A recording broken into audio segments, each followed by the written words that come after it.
గంగా పార్వతి సమేత చంద్రశేఖర స్వామి. గంగా పార్వతి సన్నిధేశ్వర స్వామి. చంద్రశేఖర స్వామి సన్నిధేశ్వర స్వామి. అంటే ఇది శివాలయం. శివాలయంలో వరలక్ష్మి వ్రతం ఏంటి అనే సందేహం ఎవరికి రాలేదా? వచ్చింది కదా.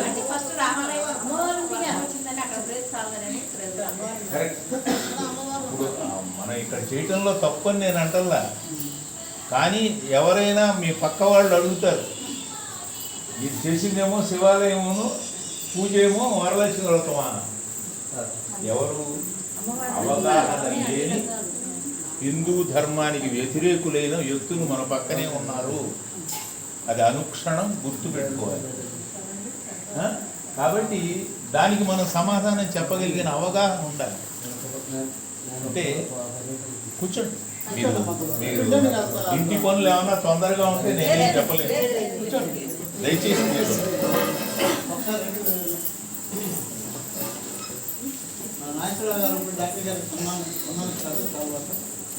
అలా వద్దండి. మీ అభిమానం సరే. అలా కాదు, నేను వచ్చిన పర్పస్ సర్వ్ అవ్వాలి. నేనేదో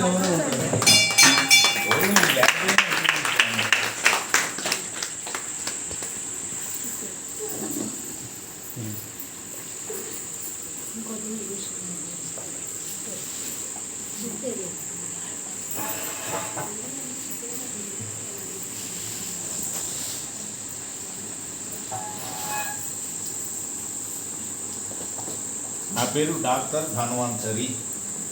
నాది బందరు. 54 సంవత్సరాల నుంచి నేను డాక్టర్గా అక్కడ చేస్తున్నాను. అదే కాకుండా ప్రతిమా సాహిత్య కార్యక్రమాలతోనూ నాకు కొంచెం సన్నిహిత సంబంధం ఉంది. విశ్వ హిందూ పరిషత్ అనేటువంటి సంస్థ ఒకటి ఉన్నది అని మీకు బహుశా తెలిసే ఉంటుంది.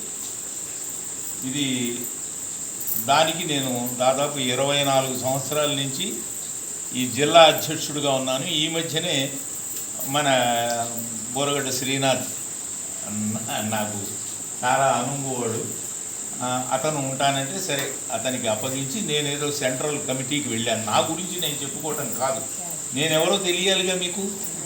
అందుకని మీ ముందు మాట్లాడేటువంటి అర్హత నాకు ఇది. మీ అనుమతితో నేను కూర్చుని మాట్లాడతాను. విపులంగా మీకు ఏదైనా తెలియని విషయాలు కానీ అనుమానాలు ఏమైనా ఉంటే అడగండి. అనుమానాలు మీకు వచ్చినవి కాదు. నేను ఇందాక చెప్పాను, ఎంతసేపు హిందూ ధర్మాన్ని ఇదంతా ట్రాష్, ఇదంతా ఒట్టిది, అబద్ధం, దేవుడు అంటే దేవుడు ఒకడే, మా దేవుడే దేవుడు అనేటువంటి వర్గం మన చుట్టూ ఉన్నారు. వాళ్ళు మిమ్మల్ని అడుగుతారు. అడిగినప్పుడు మీరు సమాధానం చెప్పగలిగి ఉండాలి. నేను ఇందాక అన్నాను, శివాలయంలో వరలక్ష్మి పూజ ఏమిటి? లక్ష్మి అంటే విష్ణుమూర్తి భార్య కదా అని. దానికి ఒకటే మీరు సమాధానం చెప్పవలసింది ఏంటంటే, దైవాధీనం జగత్ సర్వం. ఈ మొత్తం ప్రపంచం అంతా జగత్ అంటే జాయతే గచ్చతి అంటే వస్తోంది వెళుతోంది. పుట్టేవాళ్ళు పుడుతుంటే పోయేవాళ్ళు పోతున్నారు. అట్లా జాయతే గచ్చతి అన్న గుణం ప్రధానంగా కలిగిన దాన్ని జగత్ అంటారు. ఇటువంటి జగత్ అంతా, జగత్తు ఇదంతా కూడా ఎవరి అధీనంలో ఉంది? దేవుని యొక్క అధీనంలో ఉంది. ఆ దేవుడు ఎవరి అధీనంలో ఉన్నాడు? దైవాధీనం జగత్ సర్వం మంత్రాధీనంతు దైవతం. ఒక బీజాక్షర సంపుటితో ఒక మంత్ర పద్ధతిగా మనం పూజ చేస్తే దానికి లోబడతాడట దేవుడు. మంత్రాధీనంతు దైవతం. దాని మంత్రం బ్రాహ్మణాధీనం. ఆ మంత్రం ఎవరి దగ్గర ఉంది? నా దగ్గర ఉందా? మీ దగ్గర ఉందా? అర్చకుడు ఆయన దగ్గర ఉంది. కాబట్టి బ్రాహ్మణో మమ దేవత అంటే మీరు ఒక్కటి గుర్తించాలి, జడ్జం వేసుకున్న ప్రతివాడు బ్రాహ్మణుడు కాదు. ఒక అంకిత భావంతో బ్రహ్మజ్ఞానాన్ని కలిగినటువంటి వాడు తప్ప బ్రాహ్మడికి పుట్టిన ప్రతివాడు బ్రాహ్మడు కాదు. ఆ చేసే పనిని బట్టి బ్రాహ్మణత్వం వస్తుంది. అటువంటి బ్రాహ్మణత్వంలో జీవనాన్ని సాగించే పవిత్రమైన వ్యక్తి అర్చకుడు కాబట్టి అర్చకుడిని అర్చకో హరిసాక్షాత్. మీకు దేవుడు మాట్లాడు, దేవుడికి మీరేం చెప్పుకోలేరు. మీ తరఫున తన ప్రతినిధిగా ఉండి మన ప్రజాప్రతినిధులు అసెంబ్లీలో మాట్లాడినట్టుగా భగవంతుడితో చెబుతాడు. ఎవరు? అర్చకుడు. కాబట్టి అటువంటి అర్చకుడిని మనం గౌరవించాలి. ఇప్పటివరకు నేను చేసింది అదే. ఇది ఎక్కడ ఉంది? హిందూ ధర్మంలో ఉంది. నేను ఇందాక అన్నట్టుగా ఏమిటి అంటే శివ కేశవులకి శివుడు కేశవుడు అంటే విష్ణు భేదమే లేదు అని, ఉన్నదల్లా ఒకటే భగవతత్వం.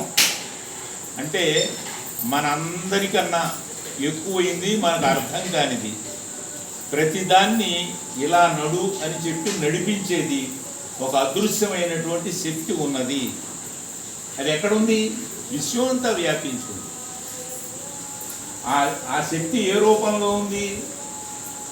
మనకు అన్నీ తెలుసు, చూస్తూనే ఉన్నాం, కానీ దాన్ని మనం గుర్తించట్లా. విశ్వం అంతా వ్యాపించినటువంటి శక్తి ఏ రూపంలో ఉన్నది అని అంటే మన కంటికి కనపడకుండా నీళ్లలో విద్యుత్ రూపంలో ఉంది. ఆ విద్యుత్తు ఇప్పుడు నేను దీంట్లో మాట్లాడితే నా మాట ఓహో వినపడుతోంది. దీంట్లో ఏముంది? శబ్ద రూపంలో ఉంది. ఆ విశ్వం అంతా వ్యాపించి ఉన్నటువంటిది ఆ విద్యుత్ శక్తి శబ్ద రూపంలో ఇక్కడ దీంట్లో ఉంది కాబట్టి నడుస్తుంది. సపోజ్ కరెంట్ పోతే లేదు. అదే పద్ధతిలో అదే విద్యుత్ శక్తి ఫ్యాన్లో చలన శక్తిగా ఉంది. ఇదే ఓ బర్నర్లో పెడితే ఉష్ణ శక్తిగా వస్తుంది. విశ్వవ్యాప్తమైనటువంటి ఒక శక్తి ఇన్ని రూపాలు ఉంది. అన్నిటికన్నా ముఖ్యమైనది ఏమిటంటే అయస్కాంత శక్తి. అయస్కాంత శక్తి మనకి తెలియకుండా ఒక వస్తువు ఆకర్షించే శక్తి. మనకు పైకి ఎగరేసిన ప్రతి కిందకి ఎందుకు పడుతుంది? భూమి ఆకర్షిస్తుంది. భూమిని ఇతర గ్రహాలు ఆకర్షిస్తుంది. ఈ ఆకర్షక శక్తి వల్ల భూమి పడిపోకుండా అలా నిలబడి విశ్వాంతరాళంలో చుట్టూ తిరుగుతూ నడుస్తుంది. ఎన్నాళ్ళు నడుస్తూనే ఉంది, నడుస్తుంది కూడా. ఈ మీరు గుడి చుట్టూ చేసే ప్రదక్షిణాల్లో ఉన్న అంతరార్థం అదే. అంటే ఆకర్షణ ఎక్కడ ఉన్నది? భగవంతుడిలో ఉంది, మూల విరాట్లో. అదే శక్తి మనలో ఉందా? మనలో ఉంది.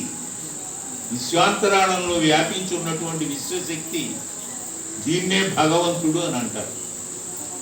దానికి ఒక పేరు రూపం అనేది లేదు. రూపాన్ని దాన్ని మనం కల్పించుకున్నాం. దేనికోసం కల్పించుకున్నాం? మన మనస్సు అక్కడ నిలవాలి కాబట్టి. కాబట్టి ఇప్పుడు శివాలయం మనం అనుకుంటే ఇది శివాలయం కాదు, ఇదే విష్ణాలయం. ఇప్పుడు అక్కడ అమ్మవారు ఇది ఉంది కాదు, ఇక్కడ వినాయకుడు ఉన్నాడు, వినాయకాలయం కాదా? అది ఎక్కడుంది అని అంటే మన భావనలో ఉంది. కాబట్టి ఎవరైనా మిమ్మల్ని అడిగినా వరలక్ష్మి వ్రతం చేయకూడదని ఎక్కడుంది? ఏమీ లేదు. వరలక్ష్మి తత్వాన్ని మనం అక్కడ ఆపాదించుకుని చేశాం. అందుకని ఎవరైనా అడిగినా విశ్వవ్యాప్తమైనటువంటి భగవత్ శక్తి సర్వత్రా ఉన్నది. దాంట్లో ఉన్న లేశ మాత్రం అది మనలో కూడా ఉంది. మనలో ఉన్నటువంటిది కూడా దీన్ని ఆత్మ అని అంటున్నారు. విశ్వవ్యాప్తమైన దాన్ని పరమాత్మ అంటే మనలో ఉన్న చిన్న ముక్కని జీవాత్మ అన్నారు. రెండు ఒకటే.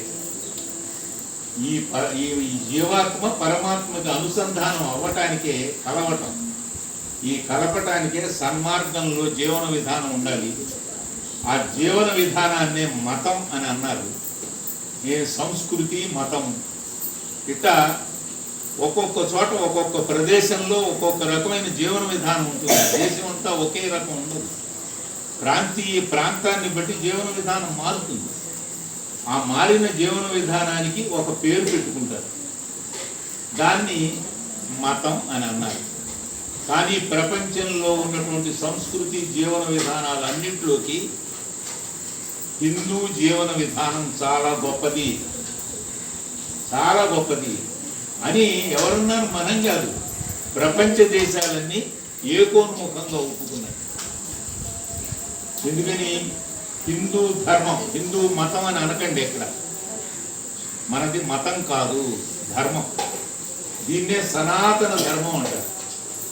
ఎవరైనా అంటే వాడుక భాషలో హిందూ మతం అని అన్నా అది కరెక్ట్ కాదు. ఎందుకని కరెక్ట్ కాదు? హిందూ మతం అంటే దేవుడు కొడతాడా? కాదు. ఎందుకంటే తప్పు మనం ఎందుకు మాట్లాడాలి? మతం అనగానే చెప్పినటువంటి ఒక ప్రవక్త ఉండాలి, చెప్పిన వాడు ఉండాలి. ఇప్పుడు మీరు క్రిస్టియన్ మతం చెప్పినవాడు జీసస్ క్రీస్ట్. అట్లాగే ముస్లిం మతం మహమ్మదీయ మతం చెప్పినవాడు ఎవడు? మహమ్మద్ 1500 సంవత్సరాల క్రితం పుట్టాడు. అంతకుముందు మహమ్మద్ పుట్టక మునుపు మహమ్మదీయ మతం ఉందా? లేదే. అట్లాగే 2024 సంవత్సరాల ముందు క్రీస్తు లేడు. క్రీస్తు కన్నా ముందు క్రిస్టియన్ మతం ఉందా? లేదు. అట్లాగే హిందూ మతం ఎవరు చెప్పారు? హిందూ మతం మీరు అని అనగానే, మతం అనగానే ప్రవక్త ఉండాలి. హిందూ మతాన్ని ఎవరు చెప్పలా. దీన్ని ఎవరు చెప్పారు? వేదములు చెప్పారు. వేదములలో ఉన్నటువంటి సూత్రబద్ధమైనటువంటి ఆ విజ్ఞానం వల్ల ఏర్పడిన జీవన విధానం ఇది. కాబట్టి చెప్పింది వేదములు. అంటే ఇలా నడవండి, ఇలా చేసుకోండి, లేచిన దగ్గర నుంచి పడుకునే వరకు ఇలా ఉండండి, ధర్మం చెర, సత్యం వద, ఇలా కొన్ని అంటే డిక్టమ్స్ అంటే సూత్రములు ఆ పద్ధతిలో చెప్పడం జరిగింది. దాని ప్రకారమే మనం నడుస్తూ వచ్చాం. ఎప్పటి నుంచి నడుస్తున్నాం? ఎన్నో సంవత్సరం నుంచి అని చెప్పడానికి వీలు లేదు. ఎప్పుడు పుట్టింది? ఎవరు రాశారట వేదములు? ఎవరు రాయల. అది ఆకాశవాణి ద్వారా అశరీరమైనటువంటి వాక్కు, అశరీర వాక్కు వినపడింది. అందుకనే దాన్ని శృతులు అంటారు. అంటే వినపడ్డవి. శృతులు, వేదములకి శృతులు అనే పేరు. వినపడ్డటువంటి విజ్ఞానాన్ని ఆ రోజు ఉన్నటువంటి పెద్దవాళ్ళు అంటే ఋషులు, క్రాంత దర్శనులు అంటారు. అంటే జరగబోయేదాన్ని కూడా ఊహించగలిగిన వాళ్ళు విన్నారు. విన్నటువంటి ఆ విజ్ఞానం గుర్తుపెట్టుకుని దాన్ని తన శిష్యులకి చెప్పారు. ఇట గురు శిష్య పరంపరలో స్మృతులు అంటే వినపడ్డ దాన్ని గుర్తు పెట్టుకున్నారు కాబట్టి స్మృతి అన్నారు. స్మృతి అంటే గుర్తు. శృతులన్నీ స్మృతులైనాయి. అందరికీ అర్థం అవటం కోసం పురాణ రూపంలో ఆ విజ్ఞానాన్ని అందరికీ అందించడం జరిగింది. ఇలా వచ్చినటువంటి హిందూ మతం కాదు, మనకు అలవాటైపోయింది హిందూ మతం. హిందూ ధర్మం మన దాన్ని ఏమనాలి? హిందూ ధర్మం అనాలి. ఇది ఎప్పుడు పుట్టిందో తెలియదు కాబట్టి పుట్టుకనేది తెలియని దాన్ని సనాతనం అంటారు. కాబట్టి సనాతన ధర్మం అని కూడా అనొచ్చు. పుట్టింది ఎప్పుడో తెలియదు. ఇది మనకి తెలిసినటువంటి శకములు ఆధారంగా చేసుకుని ఏడి, బీసీ ఇలాంటివన్నీ తర్వాత వచ్చాయి. క్రీస్తుని ఆధారంగా చేసుకుని ఇప్పుడు 2024 దేన్ని బట్టి వచ్చింది? క్రీస్తుని బట్టి వచ్చింది. క్రీస్తు పుట్టి 2024. ఇట్లా ఇదంటే ఇప్పుడు కొన్ని అన్నీ కూడా విషయాలు వస్తున్నాయి. ఇంతకీ నేను ఏదో అనవసరమైన అనుకోకండి నేను చెప్పేది. అందుకని మీకు ఏదైనా డౌట్ ఉంటే అడగండి. మనం పుట్టినటువంటి హిందూ ధర్మం ఎంత పురాతనమైంది, పవిత్రమైంది, అచంచలమైంది, ఎవరూ మార్చలేనిది. దీనికి ఎందుకని మార్చలేనిది అని అంటే మనకి భగవంతుడు ఒక్కడే. ఏకో విష్ణుర్ మహద్భూతం పృథక్ భూతాన్ని అనేకశ. అందుకని విజ్ఞానుడైన వాడు ఒక్క దేవుణ్ణే 10 రకాల రూపాల్లో చెప్తున్నాడు. ఎందుకు చెబుతున్నాడు? మీలో ఇంతమంది ఉన్నారు, మన ఇంట్లోనే 5, 6, 10 మంది ఉన్నారు. అందరికీ వంకాయ కూర ఇష్టమేనా? పోనీ ఇష్టమే అని చెప్పి రోజు అదే తినగలమా? మీరు వండి పెట్టినా పిల్లలకండి. ఏం కావాలి? లోకో భిన్న రుచి. 10 మంది ఉంటే 10 రకాల రుచులు ఉంటాయి, 10 రకాల ఇంట్రెస్టులు ఉంటాయి, ఇష్టాలు, అయిష్టాలు, కష్టాలు అన్ని రకాలుగాను ఉంటాయి. కాబట్టి అందరికీ అనువైనటువంటి ఇష్టంగా ఉండాలి. ఇప్పుడు నా అనుయాయులైనటువంటి వాళ్ళందరూ ఇష్టంగా జీవించాలి. కాబట్టి వాళ్ళకి ఇష్టమైన పద్ధతిలో వాళ్ళకి పూజా విధానం అవన్నీ జరగాలి అని మనిషికి తన సంకల్పానికి అనుగుణమైనటువంటి రూపాన్ని ఏర్పాటు చేశారు. రూపం దేనికి? విశ్వశక్తి అంతా ఉన్నప్పుడు విశ్వశక్తి నిండి ఉన్నది అని అనటానికి నేను ఏదో మాట చెప్పాను. మీకు పుస్తకాల్లో లేదు, ఎక్కడా ఎవరు చెప్పరు, మీ మటుకు మీరే తెలుసుకోవచ్చు. విశ్వం అంతా శక్తి, విశ్వశక్తి, భగవత్ శక్తి నిండి ఉన్నది. ఎలా నిండి ఉన్నది? శబ్ద శక్తిగా నిండి ఉన్నది. ఎక్కడో మాట్లాడినటువంటి రేడియో ఈ రోజున ఇక్కడికి వస్తూ ఉంది. ఇది ఎందుకని? విశ్వం అంతా శబ్దం నిండి ఉన్నది.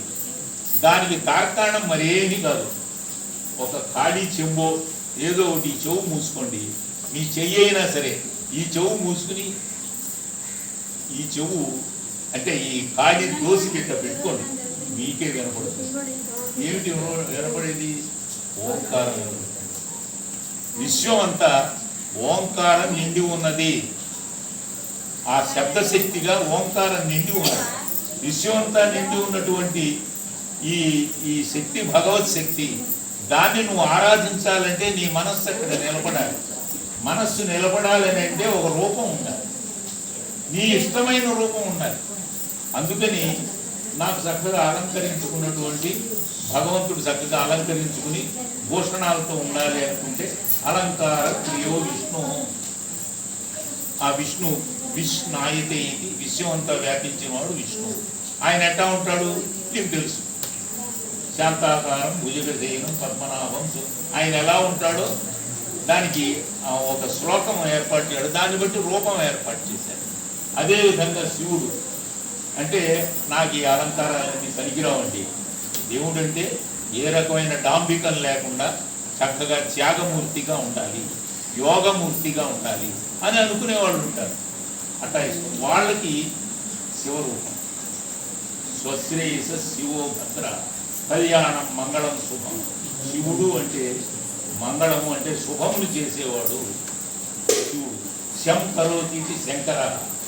శం అంటే స్వశ్రేయసం అంటే మంచిని, మీకు మంచిని, భద్రతని, అన్ని రకాల ఒక అన్నీ వనగూర్చేటువంటి వాడు శంకరుడు. ఎందుకని? ఆయనకి ఏమీ లేదు. ఆయనే ఏదో సినిమా పాటలో కూడా ఉందిగా, ఆయనే ఆది భిక్షువు. భిక్షువులందరిలోకి మొట్టమొదటి వాడు ఆది భిక్షువు. అటువంటి ఆయనకి మీరేమవుతారు?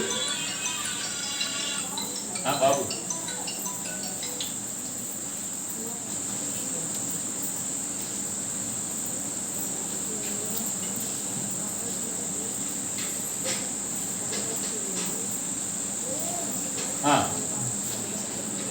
ఎంతో లాభం ఉన్నది.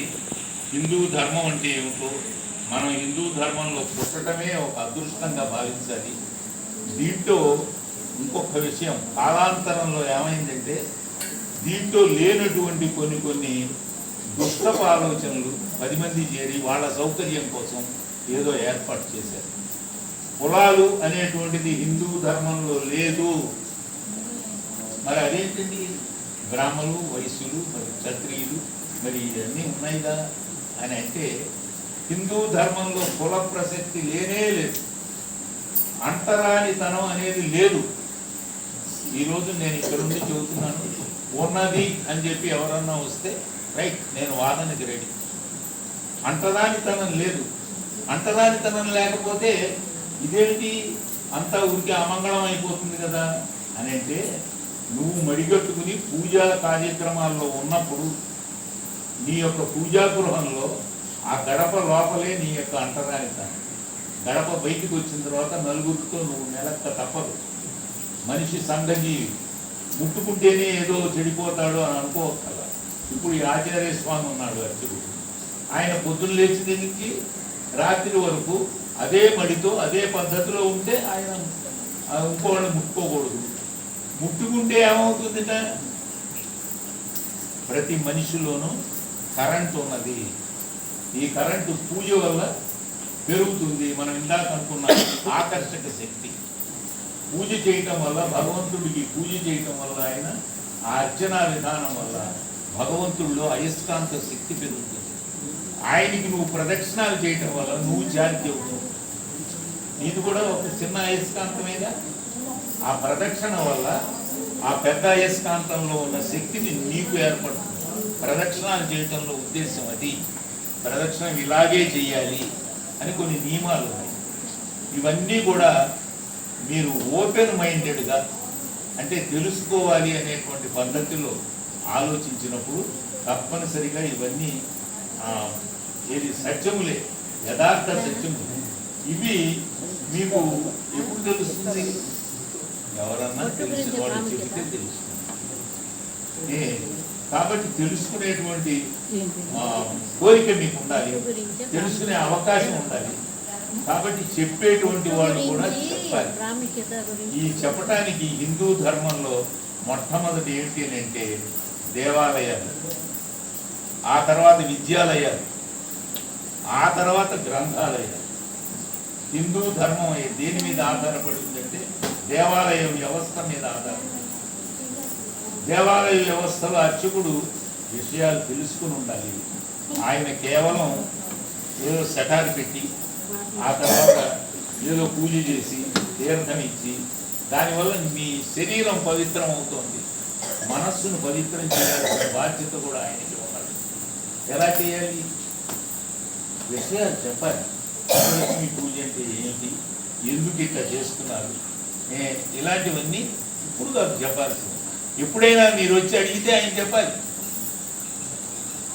ఆయన చెప్పి, ఎందుకనంటే ఆ పీఠంలో ఉన్నాడు కాబట్టి.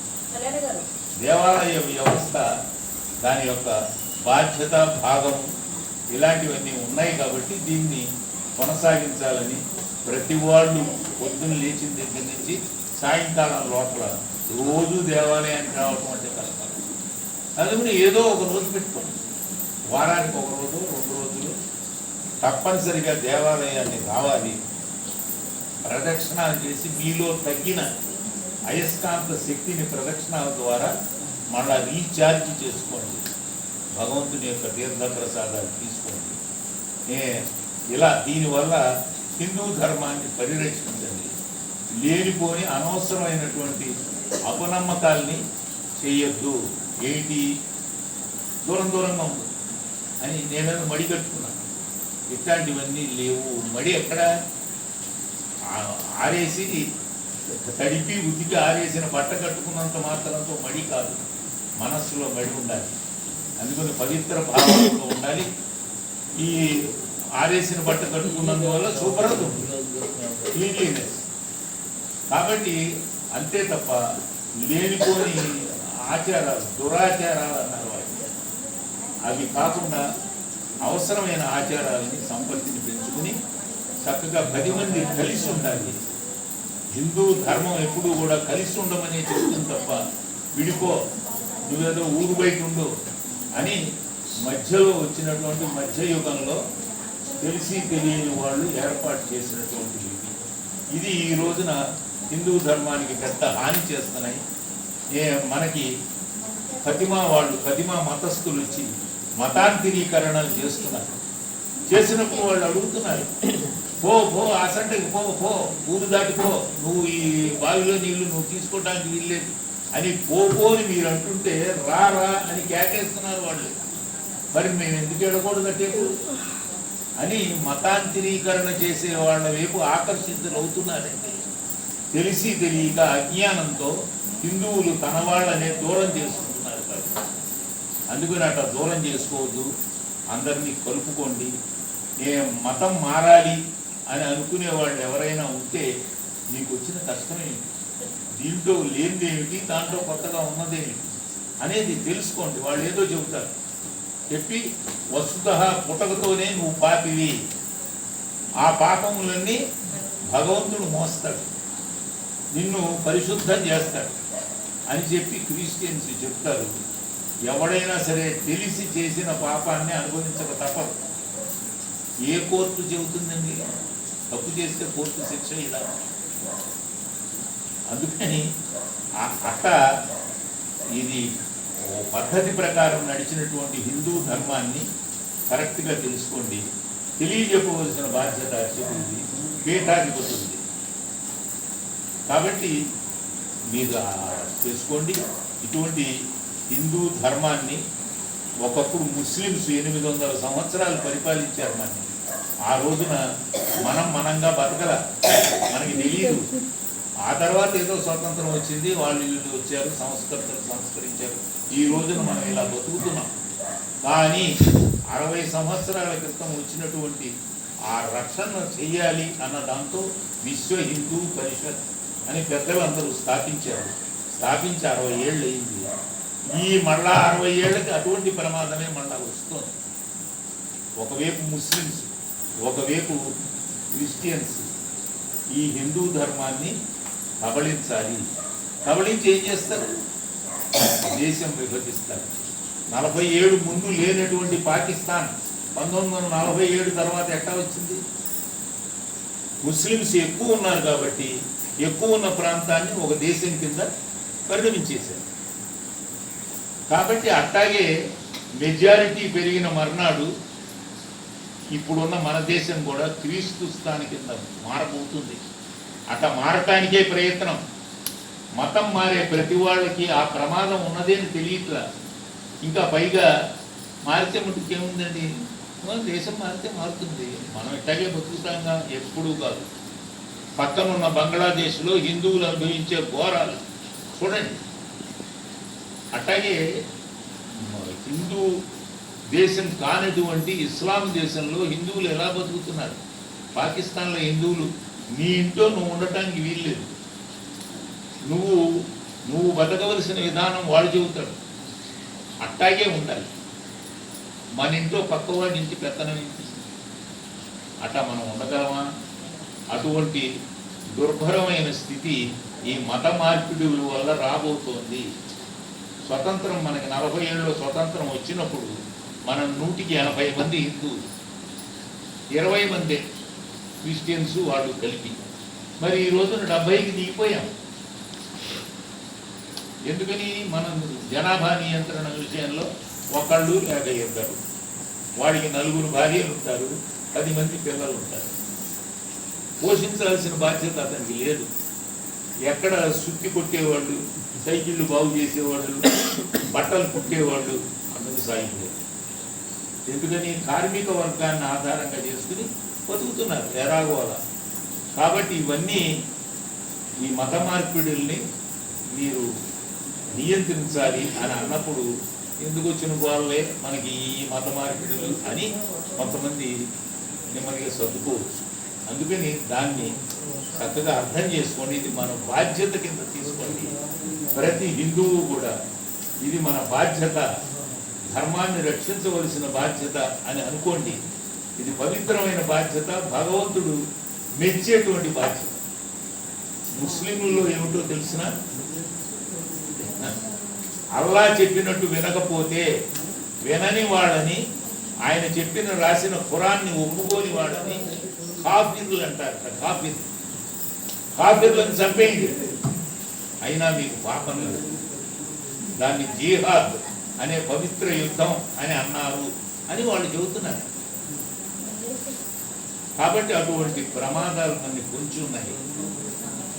అది దృష్టిలో పెట్టుకోండి. హిందువులకు కావాల్సిందల్లా ఇప్పుడు కావాల్సింది ఐక్యత.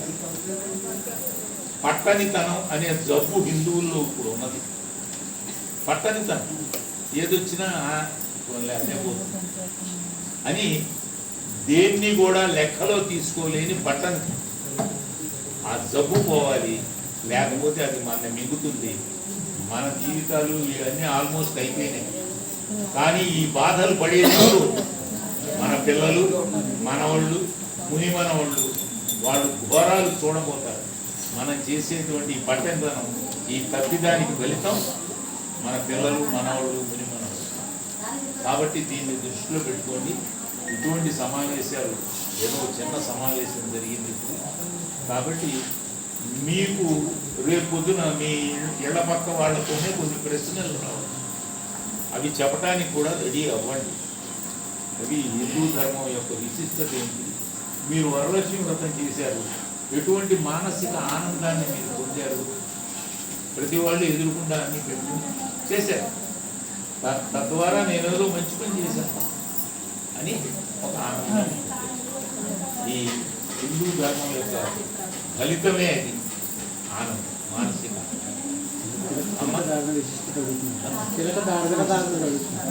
బొట్టు ఎందుకు పెట్టుకోవాలి, బొట్టు విశిష్టత. చాలా మంది ఫ్యాషన్ బొట్టు పెట్టుకోకూడదు, దాని ఇంపార్టెన్స్. అది అలా అడిగితే బాగుంటుంది.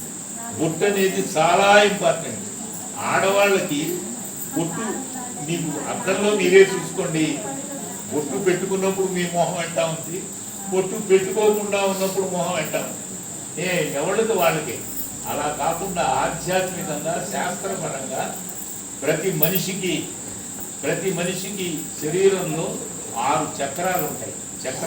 చక్రాలు అంటే తిరిగేది కావు. అంటే శక్తి మన శరీరంలో అనుకున్నాగా, ఆత్మ అనేది ఒకటి విశ్వంతో వ్యాపించిన శక్తి శరీరంలో కూడా వ్యాపించు. ఆ శక్తి వల్లే మనం చెయ్యి కలపాలి అంటే కదపగలుగుతున్నాం, కాలు కలపాలి అంటే కదపగలుగుతున్నాం, మాట్లాడాలి అని అంటే మాట్లాడుతున్నాం శబ్ద రూపంలో. ఈ శక్తి 6 చోట్ల ఉన్నది. 6 చోట్ల. ఇది కుండలిని శక్తి అని పేరుతో శరీరంలో ఒక రిజర్వాయర్ ఆఫ్ ఎనర్జీ. ఆ శక్తి యొక్క ఎక్కువగా కింద మూలాధార చక్రం ఉంది. కూర్చుంటే మనకి నేలనంటేటువంటి చోటు అది మూలాధార చక్రం. ఆ మూలాధార చక్రం తర్వాత స్వాధిష్టాన చక్రం, స్వాధిష్టానం తర్వాత మణిపూరక చక్రం, మణిపూరక చక్రం తర్వాత హృదయార్ణవ చక్రం. అట్లాగే ఆ తర్వాత వచ్చేది ఆజ్ఞా చక్రం. విశుద్ధి అనే దానివల్ల మనకు శబ్దం అంతా వస్తుంది. ఆ తర్వాత ఆజ్ఞా చక్రం. మీరు బొట్టు ఎక్కడైతే పెట్టుకుంటారో అది కూడా ఒక శక్తి కేంద్రం, మన శరీరంలో ఉన్న శక్తి కేంద్రం. ఎటువంటి శక్తి కేంద్రం? ఆలోచన రూపమైనటువంటి మన శరీరంలో ఒక మంచి ఆలోచన, మంచి జరగాలి. ఏదైనా ఆలోచన వల్లే కదా వచ్చేది. అందుకని ఆలోచన ఇచ్చేటువంటి ఆ భగవత్ మూలం చక్రం ఏదేనంటే ఆజ్ఞా చక్రం. శరీరాన్ని మంచి ఆజ్ఞలు ఇచ్చి నడిపించేది ఆజ్ఞా చక్రం. అటువంటి ఆజ్ఞా చక్రాన్ని ఆధారంగా చేసుకున్న పరమాత్మ మనలో ఉన్న జీవాత్మని ప్రతిరోజు లేవగానే స్నానం చేసి దేవుడికి పూజ పెట్టినట్టుగా నీలో ఉన్న దేవుడికి బొట్టు పెట్టి, మనం బొట్టు పెట్టుకోవటం మన కోసం కాదు, మనలో ఉన్నటువంటి దైవ శక్తిని మనం గుర్తించటం, మనం పూజించటం. నిన్ను నువ్వు పూజించుకోవటం బొట్టు పెట్టుకోవటం అంటే. బొట్టు తీసేయడం అంటే నీలో దేవుడు లేడని అనుకుంటున్నావు నువ్వు. నీలో దేవుడు లేకపోతే కరెంట్ ఎట్లా ఉంది? అదేంటండి కరెంటు ముట్టుకుంటే చచ్చిపోతాడు కదా, మీలో ఉందని అంటాను ఏంటి? చాలా వోల్టేజ్ తక్కువ, బ్యాటరీలో షాక్ కొట్టదుగా. ఇంకా అంతకన్నా తక్కువ వోల్టేజ్లో ఉన్నది అని నిరూపించారు. ఆ ఉన్నదే రోజు ఆయన మంత్రపుష్పం చదువుతారు.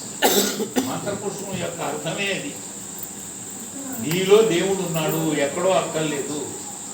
కాబట్టి నీ గుండె ఉన్నటువంటి చోట చిన్న నివార శోకవర్ధన్వి పీతాభానా స్వస్త్యనూపమ తస్యా శిఖాయా మధ్యేతు అంటే ఒక చిన్న శిఖలాగా ఉన్నది. అదే సబ్రహ్మ సోసురాట్ అని ఆయనే బ్రహ్మ, ఆయనే శివుడు అని చెబుతున్నారు. తెల్లారు లేస్తే ప్రతి గుళ్ళోనూ మంత్రపుష్పం. కానీ ఎంతమందికి అర్థమైంది? అర్థం తెలిసినటువంటి అర్చకుడు చెబుతున్నాడు, భక్తులకి చెప్పట్లా. చెప్తే ఈ రోజున అనుమానాలు రావు. కాబట్టి దాంట్లో ఎవరు విద్యుత్ శక్తి ఉంది, మనలో భగవంతుని యొక్క శక్తి విద్యుత్ శక్తి రూపంలో ఉంది. దాన్నే ఎలక్ట్రోకార్డియోగ్రామ్ అని ఒకదాన్ని తీసి ఆ ఎలక్ట్రిసిటీ పొటెన్షియల్ని కొలిచి గుండె జబ్బులన్నింటినీ కూడా కనుక్కుంటున్నారు. గుండె దగ్గర నుంచి వచ్చేటువంటి కరెంటు దాంట్లో ఉన్న తప్పుల్ని గ్రహించి గుండెలో ఉన్న తప్పులు జబ్బులు అన్నిటినీ హార్ట్ అటాక్ అంటున్నారు. ఆ హార్ట్ అటాక్ దేన్ని బట్టి చెబుతున్నారు? ECG electrocardiogram. ఆ కరెంటును కొలవటం వల్ల తద్వారా గుండెని ఎసెస్ చేసి జబ్బుని నిర్ణయం చేస్తుంది. కాబట్టి ఈ ఉన్నటువంటి ఇంతకీ బొట్టు పెట్టుకోవడం దేనికి అంటే మనలో ఉన్నటువంటి భగవత్ శక్తి కేంద్రీకృతమైనటువంటి ఆజ్ఞాచక్రంలో బొట్టు పెట్టుకోవాలి. ఎవరు ఆడవాళ్లే కాదు, మగవాళ్ళు కూడా తనలో ఉన్నటువంటి భగవంతుడు ఉన్నాడు అని నమ్మినటువంటి వాళ్ళు ఎవరైనా సరే బొట్టు పెట్టుకోవాలి. బొట్టు పెట్టుకోలేదు అని అంటే నిన్ను నువ్వు నమ్మట్లేదు, నిన్ను నువ్వు గౌరవించట్లేదు, నీలో ఉన్న భగవంతుడు నువ్వు గుర్తించట్లేదు, నీ కర్మ. దానికి ఎవడేం చేయగలరు? ఇంకొక చిన్న విషయం అప్రస్తుతం కాకపోతే, భర్త పోతే బొట్టు తీసేయాల్సిన పని లేదు. ఇది శాస్త్రములే చెప్పే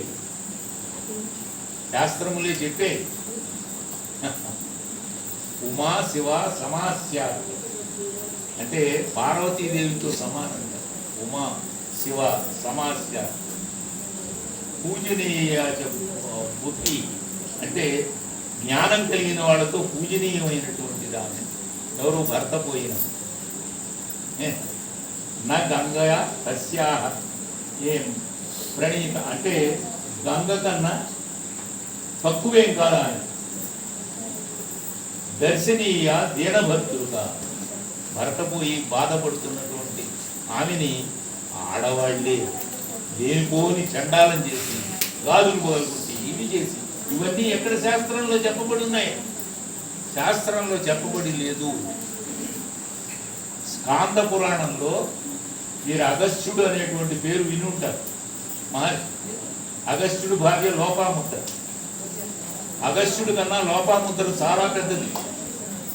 మరి ఆమె పెళ్లి చేసుకున్నప్పుడు ఆమె అడుగుతుంది, భర్త పోయినటువంటి స్త్రీ యొక్క గతి ఏమిటి అని అంటే ఆయన చెప్పాడు, స్కాంద పురాణంలో ఉంది. ఇది భర్త పోయిన విశ్వస్తని గాజులు తీసేయి, పువ్వులు పెట్టుకోవద్దు అని మీకు ఇంకా తెలియదేమో. బ్రాహ్మణ వర్గాల్లో దురాచారం ఎట్లా ఉండేదంటే జుట్టు తీసేసేవాడు.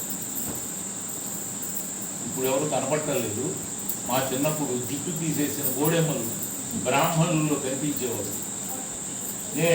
వాళ్ళు రాత్రులు భోజనం పెట్టేవాడు కాదు, పెట్టినా ఉప్పు లేనటువంటిది. దేనికి ఇవన్నీ?